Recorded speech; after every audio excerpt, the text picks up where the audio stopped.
Chapter 6, The Coming of Prince Tarian. Christmas was almost a month away, but at Jess's house the girls were already obsessed with it. This year, Ellie and Brenda both had boyfriends at the consolidated high school, and the problem of what to give them and what to expect from them was cause of endless speculation and fights. Fights because, as usual, their mother was complaining that there was hardly enough money to give the little girls something from Santa Claus, let alone a surplus to buy record albums or shirts for a pair of boys she'd never set eyes on. "What are you giving your girlfriend, Jess?" Brenda screwed her face up in that ugly way she had. He tried to ignore her. He was reading one of Leslie's books, and the adventures of an assistant pig keeper were far more important to him than Brenda's sauce. "Don't you know, Brenda?" Ellie joined in. "Jess ain't got no girlfriend." "Well, you are right for once. Nobody with any sense would call that stick a girl." Brenda pushed her face right into his and grinned the word girl through her big painted lips. Something huge and hot swelled up inside of him, and if he hadn't jumped out of the chair and walked away, he would have smacked her. He tried to figure out later what had made him so angry. Partly, of course, it made him furious that anyone as dumb as Brenda would think she could make fun of Leslie. Lord, it hurt his guts to realize that it was Brenda, who was his blood sister, and that really, from anyone else's point of view, he and Leslie were not related at all. Maybe, he thought, I was a foundling, like in the stories. Way back when the creek had water in it, I came floating down in it in a wicker basket waterproofed with pitch. My dad found me and brought me here because he'd always wanted a son and just had stupid daughters. My real parents and brothers and sisters live far away, farther away than West Virginia or even Ohio. Somewhere I have a family who have rooms filled with nothing but books and who still grieve for their baby who was stolen." He shook himself back to the source of his anger. He was angry, too, because it would soon be Christmas, and he had nothing to give Leslie. It was not that she would expect something expensive. It was that he needed to give her something as much as he needed to eat when he was hungry. He thought about making her a book of his drawings. He even stole paper and crayons from school to do it with. But nothing he drew seemed good enough, and he would end up scrawling across the half-finished page and poking it out into the stove to burn up. By the last week of school before the holiday, he was growing desperate. There was no one he could ask for help or advice. His dad had told him he would give him $1 for each member of the family. But even if he cheated on the family presents, there was no way he could get from that enough to buy Leslie anything worth giving. Besides, Maybelle had her heart set on a Barbie doll, and he had already promised to pool his money with Ellie and Brenda for that.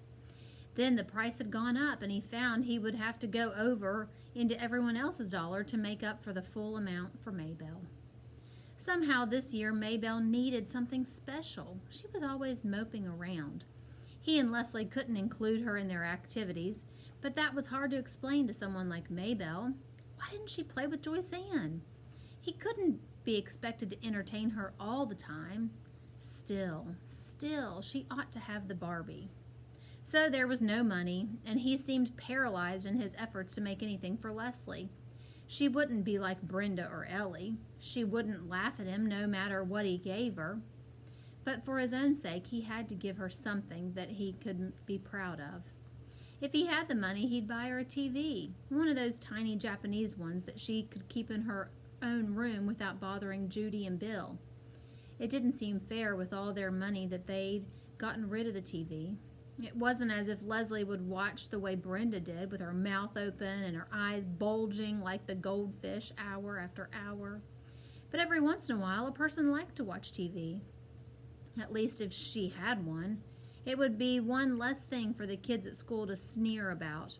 But of course, there was no way that he could buy her a TV. It was pretty stupid of him even to think about it. Lord, he was stupid. He gazed miserably out of the window of the school bus. It was a wonder someone like Leslie would even give him the time of day. It was because there was no one else. If she had found anyone else at that dumb school, He was so stupid he had almost gone straight past the sign without catching on.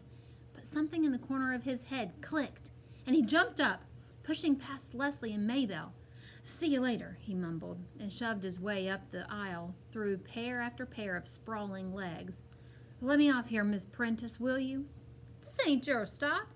"Gotta do an errand for my mother," he lied. "Long as you don't get me into trouble." She eased the brakes. "No, thanks." He swung off the bus before it had really stopped and ran back toward the sign. Puppies, it said. Free. Jess told Leslie to meet him at the castle stronghold on Christmas Eve afternoon. The rest of his family had gone to the Millsburg Plaza for last-minute shopping, but he stayed behind. The dog was a little brown and black thing with great brown eyes. Jess stole a ribbon from Brenda's drawer and hurried across the field and down the hill with the puppy squirming in his arms.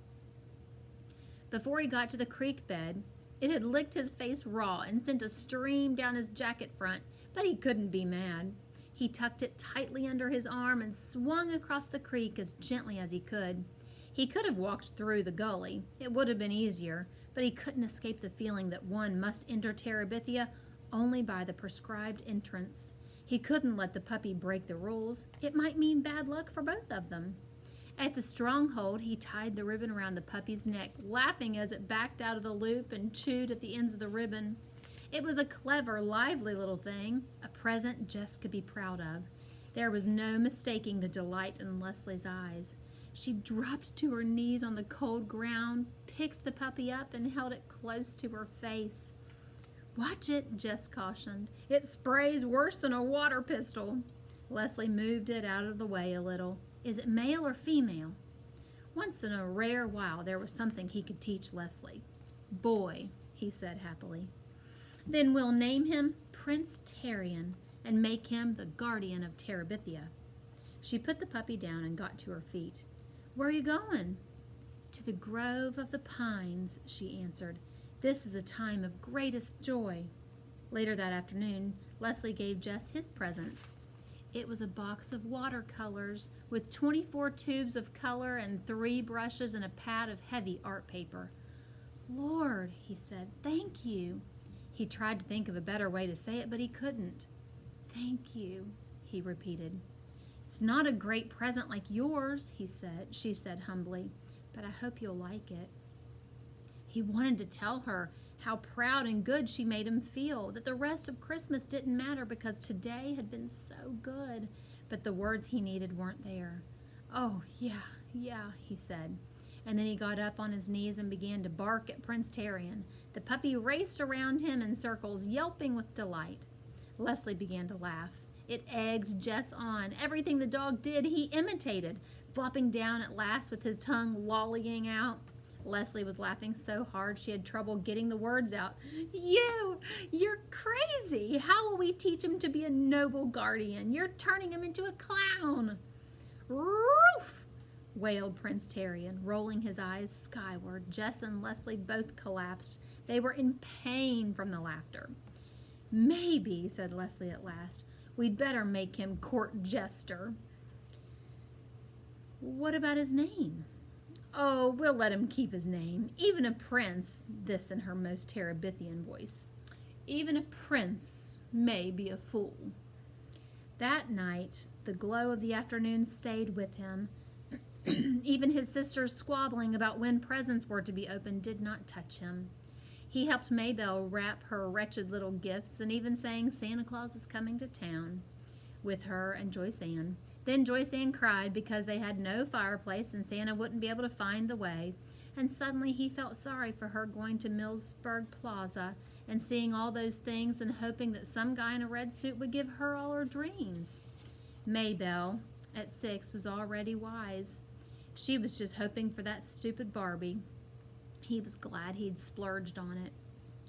Joyce Ann wouldn't care that he only had a hair clip for her. She would blame Santa, not him, for being cheap. He put his arm awkwardly around Joyce Ann. "Come on, Joyce Ann, don't cry. Old Santa knows the way. He don't need a chimney, does he, Maybelle?" Maybelle was watching him with her big, solemn eyes. Jess gave her a knowing wink over Joyce Ann's head. It melted her. "Nah, Joyce Ann, he knows the way. He knows everything." She squinched up her right cheek in a vain effort to return his wink. She was a good kid. He really liked old Maybelle. The next morning he helped her dress and undress her Barbie at least 30 times, slithering the skinny dress over the doll's head and arms and snapping the tiny fasteners was more than her chubby 6-year-old fingers could manage. He had received a racing car set, which he tried to run to please his father. It wasn't one of the big sets that they had advertised on TV, but it was electric, and he knew his dad had put more money into it than he should have. But the silly cars kept falling off at the curves until his father was cursing at them with impatience. Jess wanted it to be okay. He wanted so much for his dad to be proud of his present, the way he, Jess, had been proud of the puppy. "It's really great. Really. I just ain't got the hang of it yet." His face was red, and he kept shoving his hair back out of his eyes as he leaned over the plastic figure-8 track. "Cheap junk!" His father kicked at the floor dangerously near the track. "Don't get nothing for your money these days." Joyce Ann was lying on her bed, screaming because she had yanked the string out of her talking doll and it was no longer talking. Brenda had her lips stuck out because Ellie had gotten a pair of pantyhose in her Christmas stocking and she only had bobby socks. Ellie wasn't helping matters, prancing around in her new hose, making a big show of helping Mama with the ham and sweet potatoes for dinner. Lord, sometimes Ellie was as snotty as Wanda K. Moore. "Jesse Oliver Aarons, Jr., if you could stop playing with those full cars long enough to milk the cow, I'd be most appreciative. Miss Bessie don't take no holiday, even if you do." Jess jumped up, pleased for an excuse to leave the track, which he couldn't make work to his dad's satisfaction. His mother seemed not to notice the promptness of his response, but went on in a complaining voice. "I don't know what I'd do without Ellie. She's the only one of you kids ever cares whether I live or die." Ellie smiled like a plastic angel, first at Jess, then at Brenda, who glared back. Leslie must have been watching for him because as soon as he started across the yard, he could see her running out of the old Perkins place, the puppy half tripping her as it chased circles around her. They met at Miss Bessie's shed. "I thought you'd never come out this morning." "Yeah, well, Christmas, you know." Prince Terrian began to snap at Miss Bessie's hooves. She stamped in annoyance. Leslie picked him up so Jess could milk. The puppy squirmed and licked, making it almost impossible for her to talk. She giggled happily. "Dumb dog," she said proudly. Yeah, it felt like Christmas again.